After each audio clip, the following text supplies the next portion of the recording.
সংবাদ লিখতে হবে। আপনি মামলা খাবেন এই ভয়ে সংবাদ লিখবেন না, তাহলে সাংবাদিকতা করার দরকার নাই, চলে যান।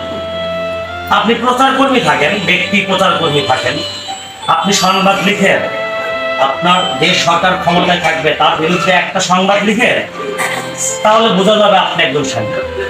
আমার বিরুদ্ধে যখন 2টা ডিজিটাল নিরাপত্তা আইনে মামলা দিল, তারপরে 2014 সালে আমাকে 13 বছর এলাকা ছাড়া করে রাখলো, আমাকে মামলার পর মামলায় দিতে থাকলো, আমি বারবার হয়রানি হলাম, বারবার পালিয়ে থাকলাম, তারপরেও কিন্তু আমি আমার জায়গায় ঠিক যতদূর পর্যন্ত গেছি বা এখন আমি আমার জায়গায় যতটুকু আছি ততটুকুতে আলহামদুলিল্লাহ আমি ভালো আছি।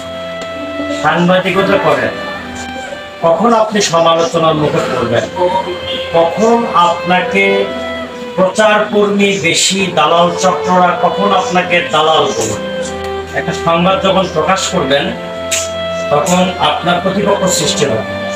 একজন সাংবাদিক, নিরপেক্ষ সাংবাদিক যখন একটা সত্য সংবাদ প্রকাশ করবে, ঠিক তারপরেই দেখবেন আরেকটা গ্রুপ আছে যারা ফেসবুক বা বিভিন্ন অনলাইন গণমাধ্যমে নিবন্ধনহীন বা নিবন্ধনযুক্ত এমন গণমাধ্যমে দেখবেন আপনার সেই সংবাদের বিরুদ্ধে তারা আরেকটি সংবাদ পরিবেশন করেছে।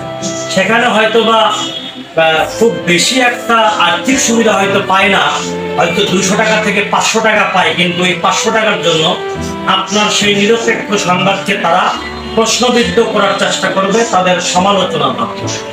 আর এভাবেই যখন আপনি নিরপেক্ষ সংবাদ লাগাতার প্রকাশ করবেন, অন্যায়ের বিরুদ্ধে যখন আপনি বলবেন, যখন আপনি রাজনৈতিক দল যতগুলো আছে প্রত্যেকটা রাজনৈতিক দলকে বৈষম্যের ভিতরে না রেখে যখন আপনি সবাইকে সমান দৃষ্টিতে দেখবেন, যখন আপনি অপরাধের বিরুদ্ধে বলবেন, ঠিক তখনই আপনার প্রতিপক্ষ সৃষ্টি হবে, আর প্রতিপক্ষের কারণে আপনি সমালোচিত হতে পারেন। তো এটা সমালোচিত হওয়া খারাপ কিছু না, সমালোচিত হওয়া। আপনার সমালোচনা না হলে আপনি এগোতে পারবেন না, আপনি তো তাদের আলোচনায় আছেন, আপনাকে নিয়ে কথা বলছে মানে আপনি আলোচনার ভিতরে আছেন। যখন আপনাকে নিয়ে কথা নাই তখন তো আপনি আলোচনার ভিতরে নাই। একটা সংবাদ একজনের বিরুদ্ধে একটা জায়গায় অভিযোগ হতে পারে, ওই অভিযোগ হুবহু পত্রিকায় ছাপলে এটাকে সংবাদ বলে, এটাকে বলে অপসাংবাদিকতা। আপনি 200 টাকা পেলেন, একটা অভিযোগ হাতে পেলেন, কারোর সাথে কোনো কথা নাই, যাচাই নেই, বাছাই নেই, আপনি প্রকাশ করে দিলেন, এটা হচ্ছে হলুদ সাংবাদিকতা। যখন একটা অভিযোগ হবে আপনি সেই অভিযোগের বিবরণটা লিখবেন, কিন্তু এই বিষয়টাকে যাচাই করবেন এবং যার বিরুদ্ধে অভিযোগ হয়েছে তার আত্মপক্ষ সমর্থনের সুযোগ দিয়ে তার 2 লাইন বক্তব্য লিখবেন।